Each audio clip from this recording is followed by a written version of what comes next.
Hello and welcome to this video about Chapter 5. Chapter 5, Network Design in the Supply Chain. In earlier videos we crossed the framework for supply chain decisions. This framework for supply chain decisions had four phases. The second phase is a model, and in that model we're going to discuss this video. This model was called the Capacitated Planned Location Model. But for all the models, the model for phase 2, phase 3 and phase 4, there are certain things that always need to be done. At first, what we like to achieve is the maximization of the overall the maximization of the overall profitability of the supply chain. As discussed earlier, what is the objective, what we like to achieve? That was in Chapter 1, is the maximization of the overall profitability of the supply chain network. So not only for you as a distributor, or you as a manufacturer, or you as a you name what. That's not the objective in this course. In the subject, the objective with supply chain management is the overall profitability of the whole supply network. And as also earlier discussed, there are many trade-offs in the supply design. On the one hand, you had very certain demand and very uncertain demand. This had implied demand uncertainty in a low side, and a high implied demand uncertainty on the other side. That was one axis. The other axis was high efficiency, so low cost, and on the other hand there was high responsiveness. These trade-offs also come into play in phase 2 in this model. The design models we're using in phase 2, phase 3 and phase 4 of the framework are all used to decide on locations, capacity, and to assign demand to those locations. In the ideal situation, it's important to know these important information. Location of supply sources and markets, the location of potential facility sites, demand forecast by market, facility, labor and material cost at a particular site, transportation costs between each pair of sites, inventory costs by site and as a function of quantity, sale price of product in different regions, taxes and tariffs, and the desired response time in and other service factors. If you all got this information at hand, you can use the framework for supply decisions. The model we're using for phase 2 is the Capacitated Planned Location Model. The Capacitated Planned Location Model you can find on the Blackboard site. It's available there, and we're going to discuss it here. In this model, we got on one hand in the A column the supply regions, so North America, South America, Europe, Asia and Africa can be supply regions, so we can construct our facilities there for manufacturing. North America, South America, Europe, Asia and Africa are also demand regions. How much do these regions demand? It's stated here in row 9. Africa 7, Asia 16, 14, 8 and North America 12.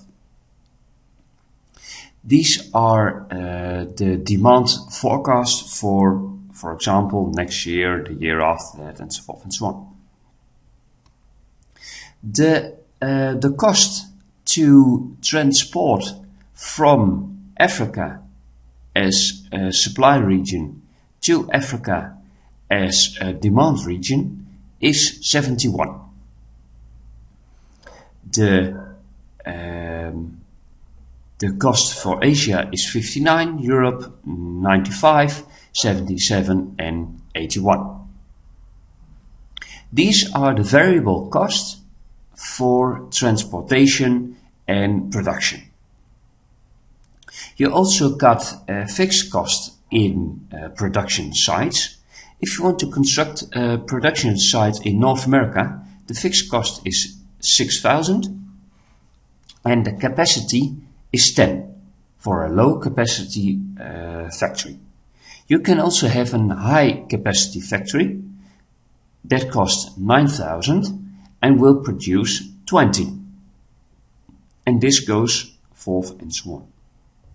So in column G till J, you see the fixed cost and the capacities, and in this region you see the variable cost. Demand is stated here in row 9.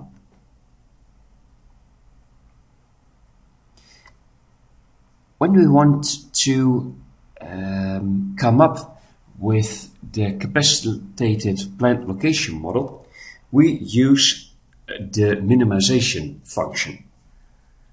It's linear programming, and we use the capacitated plant location model. What do we want to do? We like to have a minimization of the total cost, because if you get minimization of total cost, the overall profitability is the highest. So that's what we want to do. And what do we want to do? It's a sum, and at the bottom it starts with 0 and it all goes to n. So if I is 1, if I is 2, if I is 3, if I is 4, all the way to n, all the way to the nth. And what do we want to sum? Go back. That is Fi. Fi is the annualized fixed cost of keeping a plant open. And in this particular case, it's plant I. So that's the fixed cost.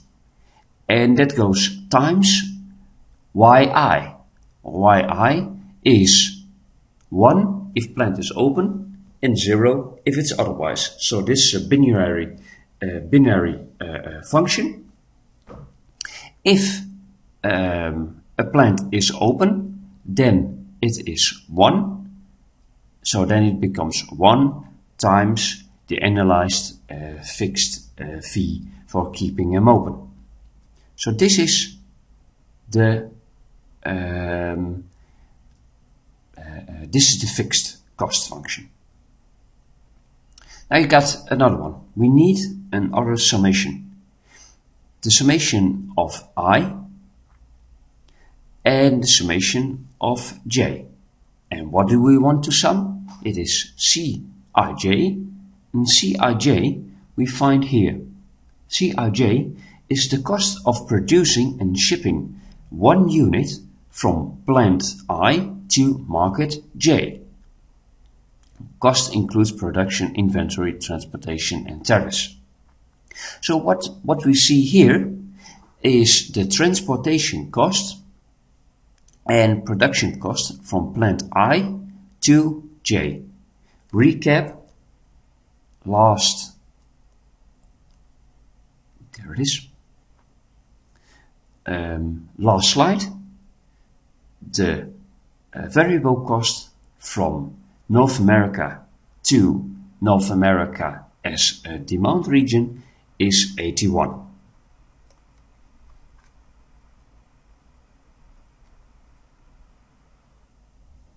So the cost of producing and shipping one from plant North America to market North America is stated here. And this goes times Xij. And Xij we find here. That's the quantity shipped from plant I to market J. So the amount of goods going from North America to North America times the cost it has to ship those goods. So what we see here is the variable part of the equation. This is the fixed part of the equation. This is the variable part of the equation. And this minimization model has to be subject to 1, 2, 3 lines. The first one is Xij. Recall Xij was the quantity shipped from plant I to market J is dj, and dj is the annual demand from market J, and J is 1 to m, and m is the number of markets or demand points. So what does this tell you? This tells you that every demand has to be met. If there is demand, that demand has to be met. It cannot be that there is demand in a certain region and that demand is not met. The second one is subject Ki times Ji. Ki is the potential capacity of plant I times Yi.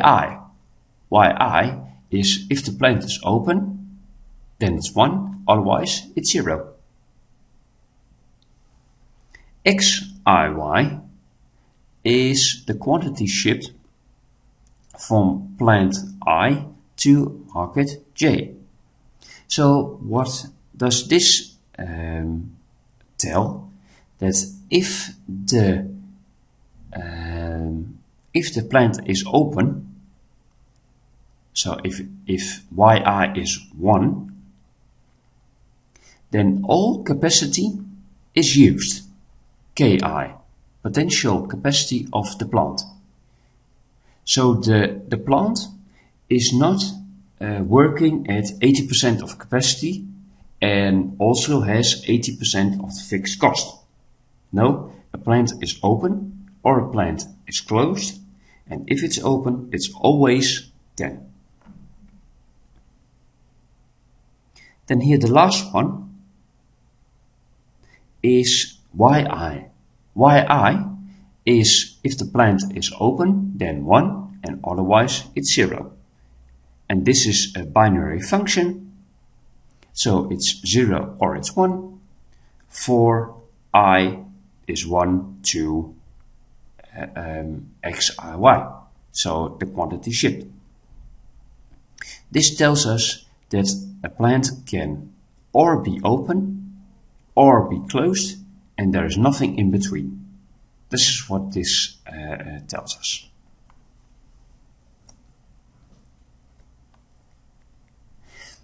Now we got the decision variables. The decision variables you find here.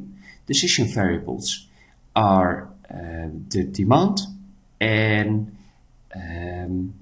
stated here is Europe supplies to North America 0. Africa supplies to North America 0. if we run this model, then all these numbers will be filled in. Another one is here plants and plants. Column G is the low capacity plants, and column H are the high capacity plants.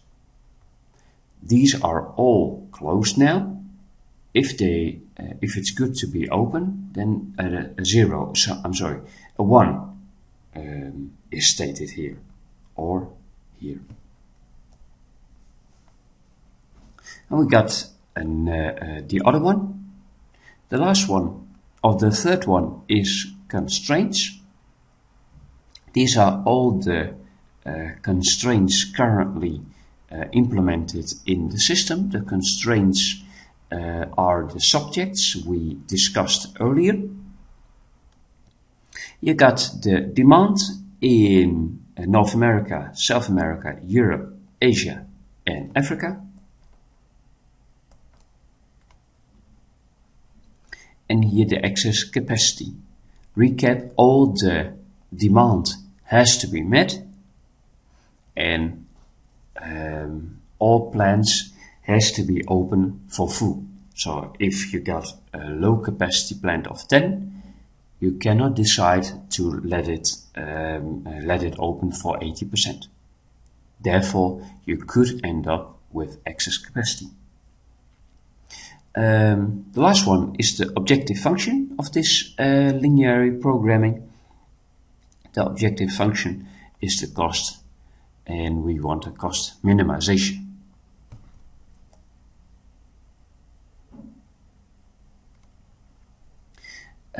When you put all these functions into the Excel program, these are the cells, and these are the formulas in it. The equation you can find here in the book, and it's copied to these cells in your spreadsheet.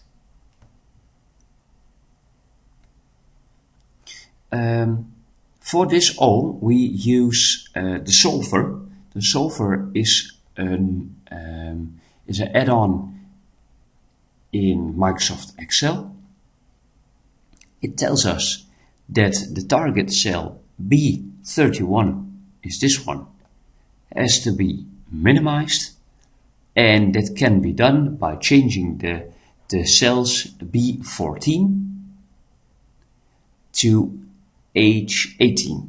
So these cells can be changed. The constraints 1, 2, 3, 4 are the constraints mentioned earlier. So what does this Excel program do? This Excel program available on your Blackboard side will do the calculations for you, and it will do through hard calculations. So it will do many calculations to end up with the lowest objective function, with the lowest cost. So it is not a smart program, it just uses all the available information, makes all the calculations with it, and then will tell you what the lowest cost is. So in this case, it's the lowest cost. Where is my... Oh, there it is. The lowest cost is 23,751. That's the lowest cost. And how does that work? That works by having a large plant in South America, a large plant in Asia, and a large plant in Africa. When we look at Africa, Africa will transport its goods to Europe 10, and to Asia and to Africa 7. Here we see that Africa is fully manufactured and transported by the African production plant. When we look here at Europe, Europe has a total demand of 14, and 10 is provided by Africa and 4 is provided by Asia. As we told earlier, all the demand has to be settled, all the demand has to be satisfied, and so it can very well be that there will be excess capacity, and it's best to have excess capacity in Africa. And that will be because the cost of having an African production plant idle for some time is the lowest. And we can see that here, because it costs 6,000 in Africa, 6,150 and 6,750 in South America. So that's why the African plant is idle for some time.